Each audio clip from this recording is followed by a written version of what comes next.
Tiada hari tanpa merakit PC. Di video Rakit PC episode ke-75 ini, kita bakal ngerakit PC punyanya subscriber lagi nih. Kali ini budgetnya sekitar 6 jutaan. Dan sebelum lanjut spill komponennya satu persatu, di video Rakit PC episode ke-75 ini, kita pakai CPU cooler LSA W90. Sebuah CPU cooler yang praktis banget perakitannya dan tentunya punya harga yang affordable dengan fitur-fitur menarik seperti LED display dan udah support RGB sync. Sebelum bahas lebih jauh, kita sebutin dulu satu persatu komponen kita pakai, Pak. Mulai dari prosesor, di sini kita pakai dari kubu biru yaitu Intel Core i3 10105F. Buat yang bertanya-tanya apa bedanya sama yang Core i3 10100F, ini tuh kayak kembar identik, bre. Sama-sama 4 core 8 thread, tapi yang 10105F punya clock speed sedikit lebih kenceng dan buat harganya sekitar 1,1 jutaan lah. Mobonya di sini kita pakai H410 dari MSI, yaitu MSI Pro H410MB. Tapi walau gitu, chipset yang tertanam di Mobo ini udah H510, yang artinya bisa juga dibarengin sama Core i5 Gen 11. Mobo ini punya harga yang mirip sama prosesornya tadi sekitar 1,1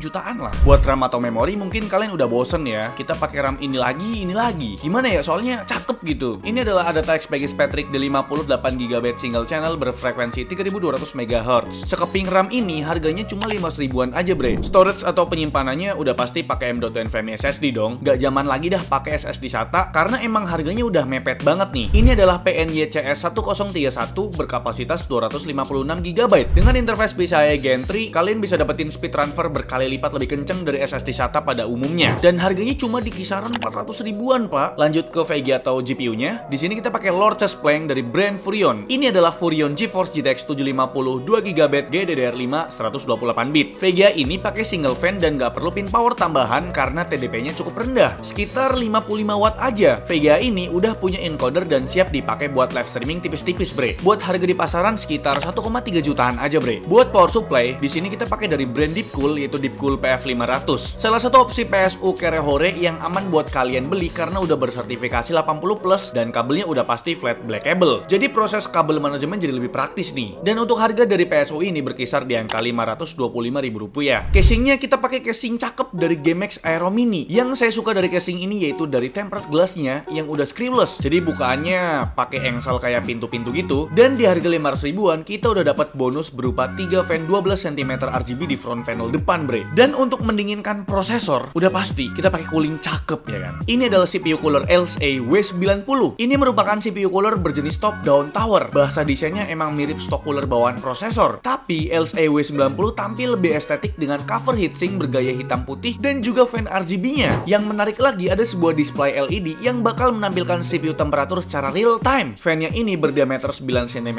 yang punya fan speed dinamis antara 1500 sampai 2600 RPM dan tentunya udah support RGB sync. Turun ke bagian heat spreader-nya, ini udah tersedia thermal pasta bawaan. Jadi kita tuh nggak perlu repot-repot lagi ngoles-ngoles gitu kan. Bagian heat spreader ini pakai bahan tembaga berdiameter 40 mm, sedangkan heatsinknya pakai bahan aluminium. Sayangnya cooler ini cuma support platform dari Intel dengan soket LGA 1700, LGA 1200 dan LGA 115X. Mungkin buat platform AMD bakal nyusul nih. Konektornya agak padat nih, bre. Ada konektor CPU fan, terus 3 pin PWM buat RGB sync-nya, terus ada konektor USB 9 pin sama konektor SATA. Bobot dari LSA W90 sekitar 388 gram. Cocoknya sih buat build PC ITX nih, karena tingginya cuma 82 mm atau sekitar 8 cm doang. LSA udah menyediakan software buat produk coolingnya ini, dan bisa berfungsi sebagai hardware monitoring yang memuat berbagai informasi terutama kondisi suhu dan juga fan speednya, Pak. Buat harga dari CPU cooler LSA W90 ini dibanderol dengan harga sekitar 400 ribuan dengan masa garansi selama 1 tahun. Itu dia 8 komponen kita pakai, bre, dan ini dia B-roll proses merakitnya.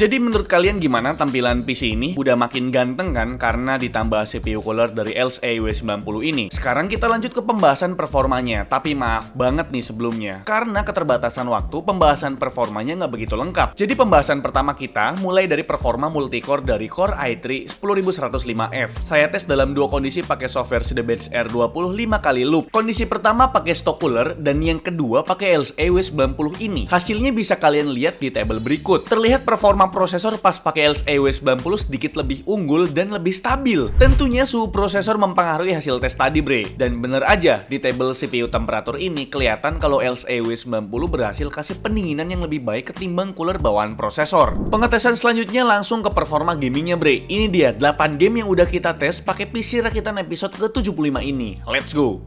Once upon a time we were both happy. Everything was fine and suddenly it leaves. I was left behind, broken in pieces. Then you'd reappear. Sometimes we all feel a little afraid. We don't put our emotions on display. But I gotta be strong. I don't wanna know if you feel it too. Your chances are gone.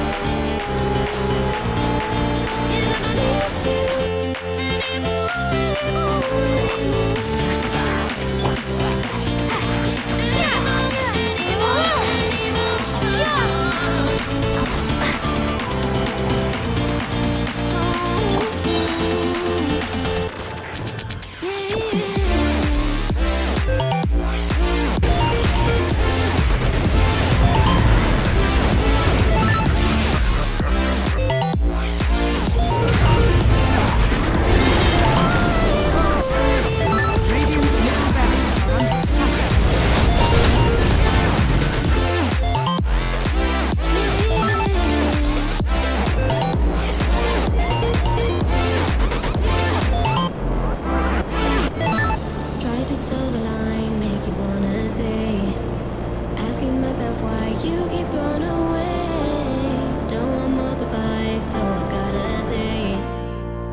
Overall buat main game-game berat sih bisa aja, Battlefield 5 misalnya. Cuma ya gini, cuma bisa main di resolusi 720p presetnya low. Itu pun dengan rata-rata 30-an FPS. Begitupun buat Forza Horizon 4. Saya coba main di resolusi 1080p preset low, cuma dapet 38-an FPS rata-ratanya. Tapi buat main Genshin masih enjoy sih. Di preset medium masih nyaman enjoy di 53-an FPS. Buat main Battle Royale di Apex Legends masih cukup playable, dapat 60 FPS tapi ya di resolusi 720p. Kalau di game GTA 5 dengan preset normal, kita bisa enjoy aman main pakai monitor 75Hz. Dan buat game ringan kayak CSGO, Valorant, ataupun Dota 2 masih dapat ratusan FPS tentunya dengan preset rata kiri. Jadi kira-kira itu dia bre untuk rakitan PC episode ke-75 ini dengan menggunakan air cooler dari LSA itu LSA W90. Dan untuk total keseluruhan harga merakit PC episode ke-75 ini sekitar ya 5.800.000-an lah ya. Dan buat teman-teman yang mau beli langsung aja cek linknya di deskripsi video ini. Jadi itu dia rakitan PC episode ke-75 ini. Gimana menurut kalian? Coba tulis di kolom komentar ya. Jangan lupa like dan subscribe channel ini kalau kalian belum subscribe. Sampai jumpa di video selanjutnya.